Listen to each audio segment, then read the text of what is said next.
Hello, I just want to share some changes I applied to my Lamy EMR pens. First, the context. My first ever e-ink device is the Nomad, and I ordered it with the Heart of Metal 2. I love the feel, weight, and finish of the HOM 2, but often found difficult to use gestures to select text. So I watched a few videos and ordered the Lamy AL-Star EMR. When I got it, I immediately disliked, among other things, its relative lightweight. So I MacGyvered something and then later made other changes. If you had told me 6 months ago that I would have spent time on this kind of details, I would have laughed. I had 10+ pens and pencils of my desk, countless paper sheets, and would be often borrowing any pen I found without realizing it. If you ever wondered why sometimes people tether pens on a counter or tape on it some ridiculous things like a spoon or whatever, it is because of people like me. But I have morphed to a different person. I have only 3 pens, though I think I got a bit obsessive with things like pens now. I know some of you are too, so I am not too afraid to be judged on this forum. Okay, disclaimer number 1. If you damage something based on these DIYs, don't come to cry to me, do it at your own risk. Disclaimer number 2.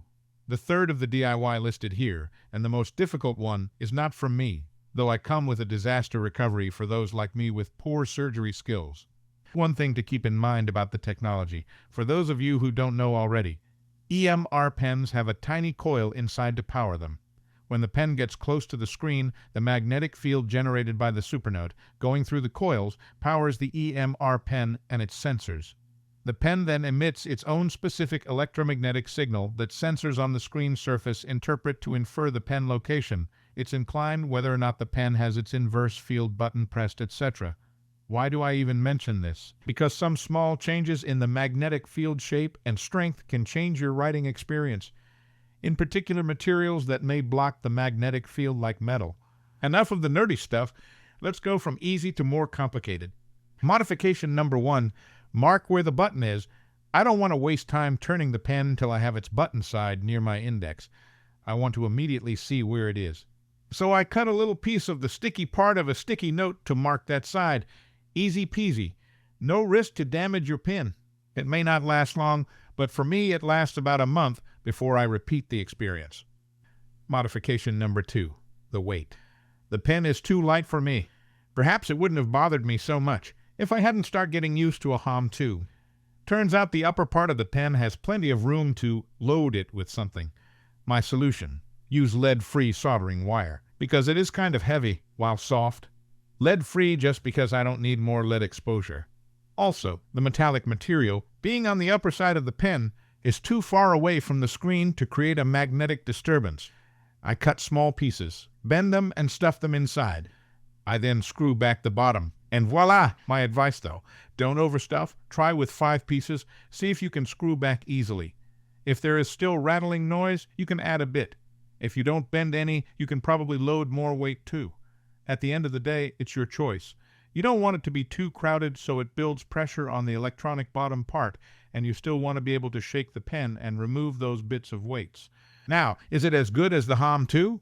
Not really, because the HOM 2 has more metal and the bottom part of the HOM 2 is shorter than the Lamy.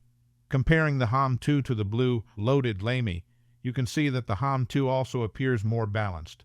Comparing 2 Lamys, here only the blue one is loaded. This picture shows as well that my DIY concentrates the weight on the upper side of the pen.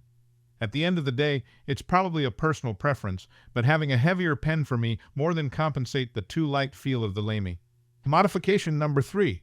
This DIY goal is to get the ceramic nib on the Lamy EMR so that you can program the side button to select or erase while still having the advantage of using a long-lasting ceramic nib. There is a Reddit post on how to achieve this. See link in the description.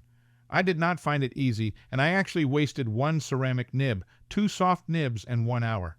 Very frustrating experience. I wasn't going to give up after all this efforts, so I will just go to describe my variant if you failed to succeed. Besides patience and surgery skills, this is what you need. First, a ceramic nib that you either get from another pen or from a Supernote refill, available at Supernote website. Second, 1 or more than 1 if you don't have surgery skills, soft pointy nib. These are nibs with a soft texture at their tip. It is not the palm type. Third, a razor blade and a sewing pin. You're still watching? You may have failed to achieve the official DIY. Okay, let's try to save the day. After all, you've already spent about 40 bucks of accessories. You may have cut your fingers, and you wonder why you embarked in that project. So keep watching.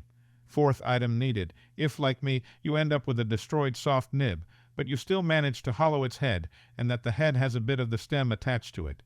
Some plumber tape. In a nutshell, the goal is to cut the pointy nib and hollow it, then house in it a ceramic nib inside. Yes, it is as crazy as it sounds. I ended up twice destroying the stem of the nib. Since the stem is used as a casing envelope for the ceramic nib, I used plumber tape to recreate that casing. It is a thin material that you can wrap around the nib and recreate a similar casing envelope. Just make sure that you do use the head of the plastic nib and that some of the original stem is still attached to it so that the assembly stays in one piece.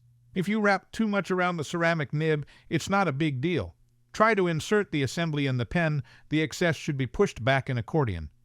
Then remove the assembly, cut the excess accordion tape, rewrap, repeat. If I had to redo this DIY, I would probably skip the hassle of trying to hollow the entire stem. I would just cut it about 1 millimeter near the head and empty that smaller piece in the head. When you are done, you may be experiencing some ghosting issues. Push gently the nib inside. I say gently because this guy managed to break a $35 ceramic nib when he first tried the original DIY. The problem, I think, is that my stem was in shreds, and some of these disrupted the magnetic field. At the time, I thought it was just a matter of pushing a bit harder. You do want to have a clean assembly at the end.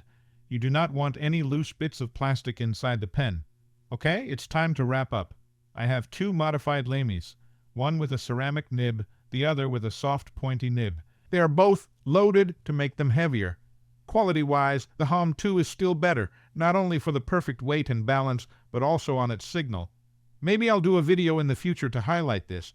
When writing on the far right of the screen, for a right-handed person like me, I think pens get less power source and/or emit weaker signals, making it difficult for the Supernote to process these.